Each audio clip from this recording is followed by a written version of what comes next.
There's an article in The Street that calls for the creation of something called a target income fund. It would be a retirement fund, I guess, that specifically tells you how much income you'd be receiving from the amount of money that you invested. What do you think about that, Dolph? I mean, it sounds kind of interesting. Oh, it is interesting. And if it's done the correct way, I mean, it could be a great thing. It's kind of a play on a target date fund because from what I know, that's sort of a retirement account that you invest in with a envisioned date of retirement. So this being a target income fund, I kind of like that. Oh, I love it. I mean, there's different ways of looking at it. I mean, it's like, okay, I have $300,000 and I want to know what my income's going to be in 5 years from now, 6 years from now, 3 years from now, down the road.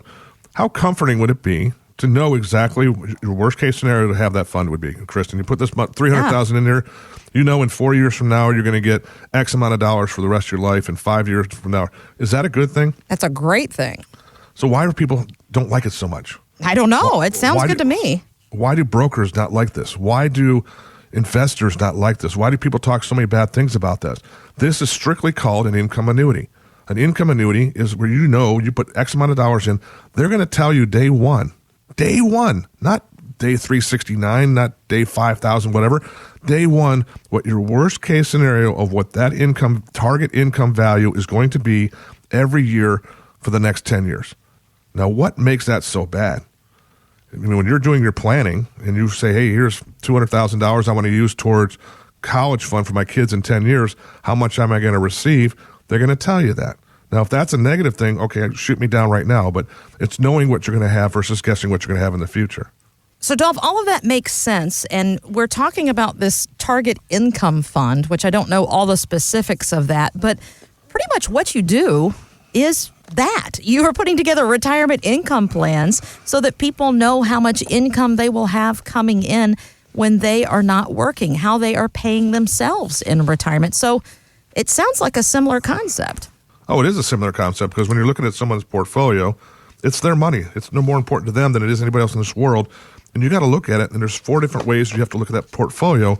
I mean, I don't know if your advisor is talking to you about inflation, or your advisor is talking to you about healthcare, longevity risks, and so forth. All of that affects that target and that income. Exactly, because it's what you keep that counts.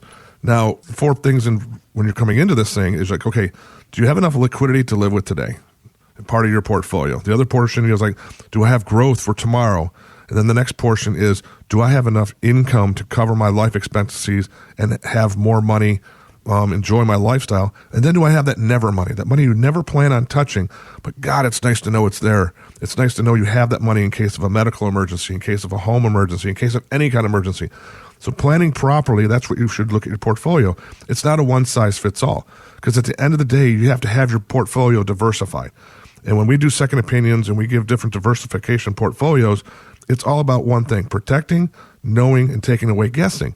Because if you can put forms to, okay, if I can have $5,000 a month lifetime income just from this one source, knowing that I'm always going to receive that check in 5 years from now, is that a good thing or a bad thing?